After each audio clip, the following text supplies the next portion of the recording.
Guys, ready na siya. Yeah, sarap. Guys, luto na ito guys. Ayan. Ang daming sahog.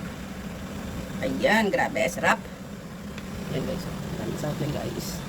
Ayan. So, ano na lang, lumpiang Shanghai na lang ating prituhin guys. Guys, ready na.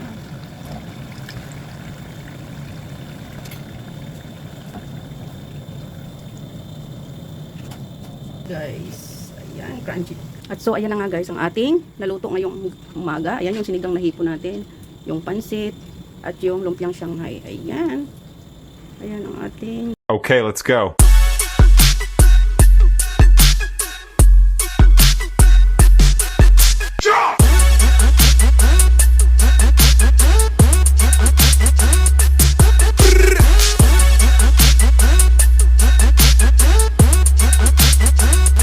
Hi everyone, welcome back to my YouTube channel, and this is Lilian Herba channel. And for today's vlog guys, ay ito magluluto tayo ng sinigang na hipon. At ito ang ating mga ingredients guys. Siyempre ito, hipon natin, ayan kalaki. Tapos ito ang ating gulay for today guys. Ito may sili tayo, okra, talong, sitaw, at ito radish. At saka ito yung kamatis natin, luya, sibuyas, pangsigang, at syempre yung salt, and mamaya na natin ilalagay. So, ayan guys, at mag-start na tayong magluto. Nagpakulo na ako ng water. So, ayan guys, ilalagay na natin ang ating kamatis, sibuyas, at saka luya. Pakulaan lang natin yan. At saka uunahin natin yung radish na ilalagay. Yan guys, isasabay ko na yung radish guys kasi mas matagal-tagal itong maluto kaysa sa hipon natin. Siyempre, unahin natin yan. Takpan muna natin guys. At syempre yan guys, dahil kumulo na siya, so ilalagay na natin guys ang ating hipon.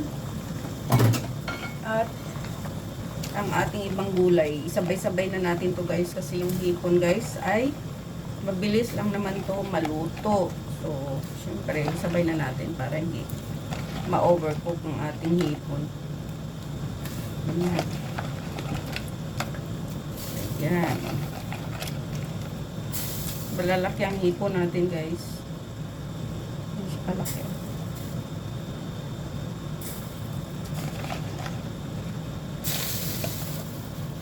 Siyempre, yung natin sili, ang lalaki ng sili natin guys.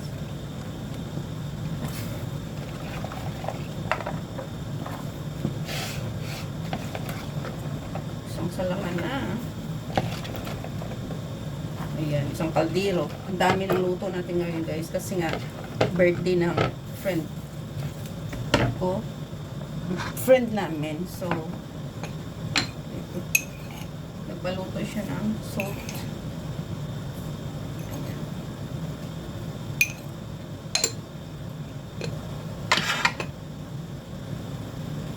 Yung ano natin, yung pangsigang natin guys, mamaya pa natin ilalagay.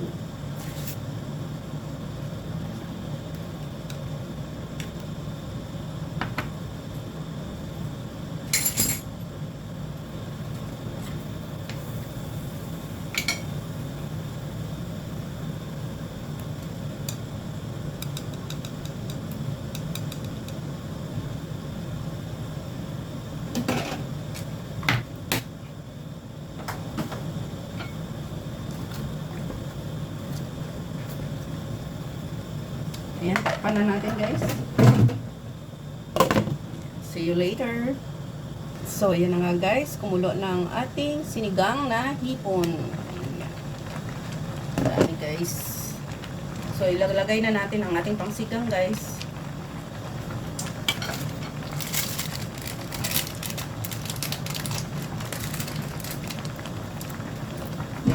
Ating pangsigang. Para hindi na ma-overcook ang ating gulay.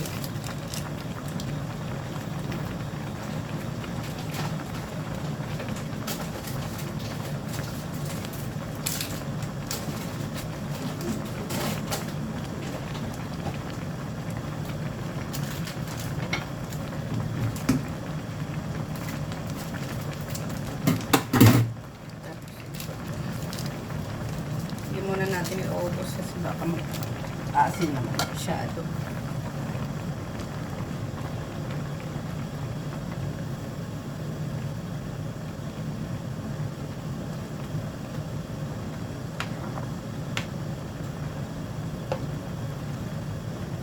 So, ayan ang ating sinigang na hipon, guys. Ayan. At ito ay okay na. Ready na ito, guys. So, ayan. Thank you so much for watching. Ayan, guys. Tama lang. Ayan. Ayan ang ating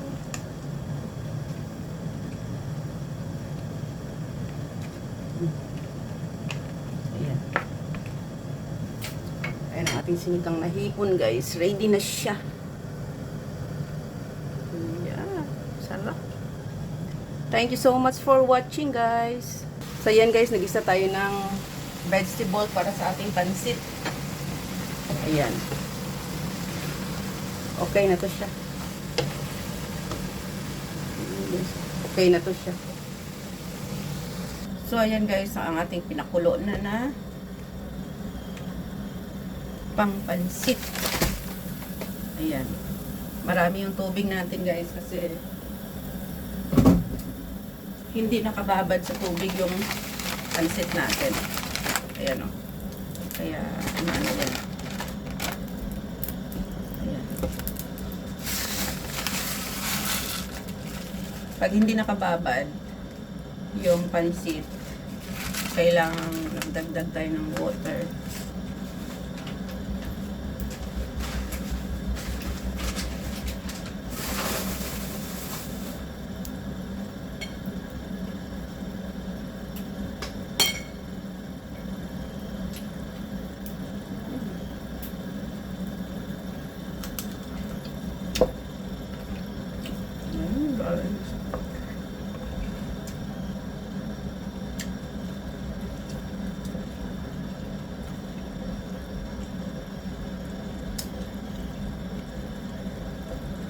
Kulok lang natin dyan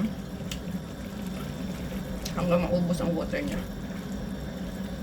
Bago ihalo natin ang ating ginisang gulay kanina, guys, at saka yung sahog niya. Ganyan nakasimple magluto, guys. So, ayan na nga, guys, konti na lang yung water.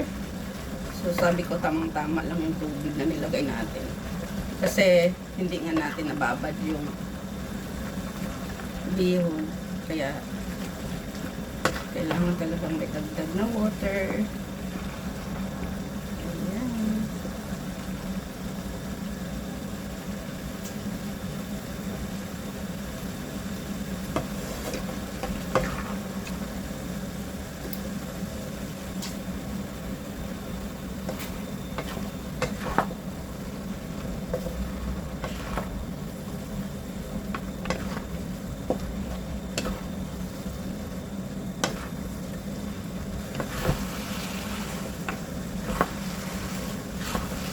Na ito. Okay ng ating tuyuan lang natin. Ilagay na natin ang ating gulay. Ayan guys, ating gulay. Tama lang. Ayan. Mag-mix-mix lang at okay na ito na.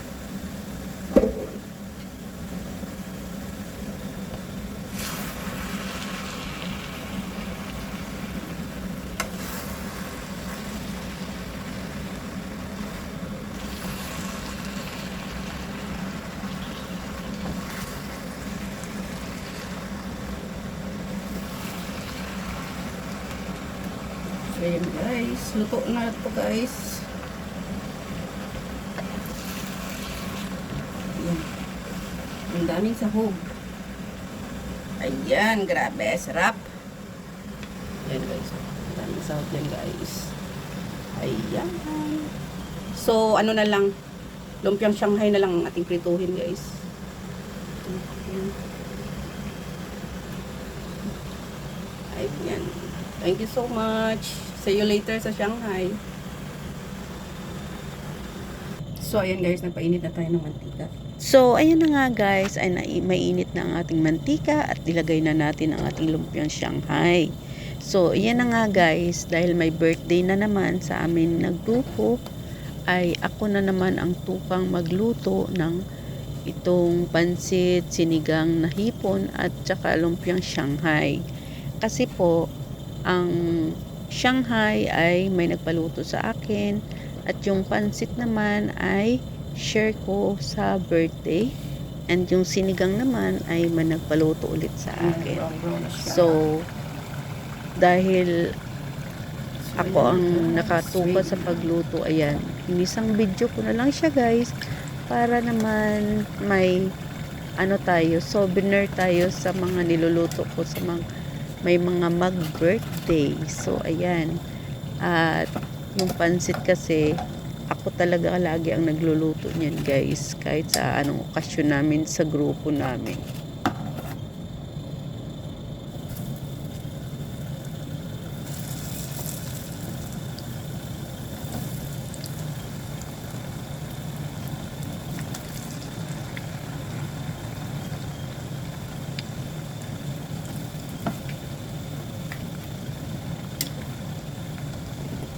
So, yun ang ating first batch, guys. Ayan, crunchy, crunchy. Super crunchy.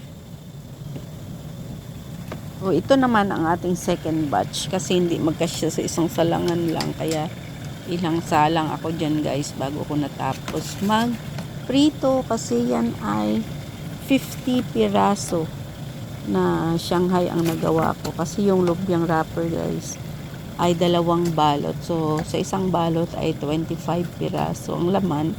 So, 2 balot ang nabili ko. So, 50 piraso lahat.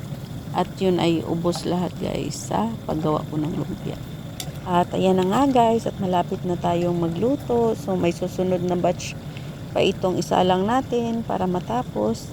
At syempre, pag matapos na yan ay maghanda na tayo para sa ating holiday at mag-attend sa birthday, at syempre yan ay dadalhin natin. So may susundo rin naman sa akin guys sa MTR station kasi pag marami ang bit-bit ay mabigat na rin. So kailangan may magsundo sa akin.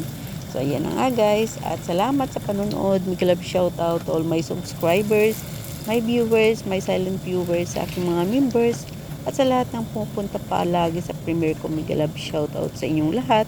To may Auntie Susan Raffles Barriento sa US and family, sa aking asawa at aking 2 anak.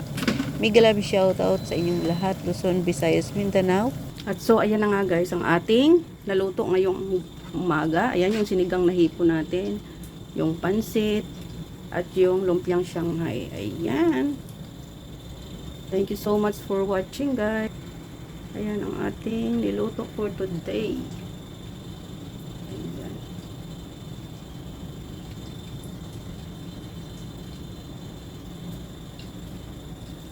Ayan, thank you so much for watching.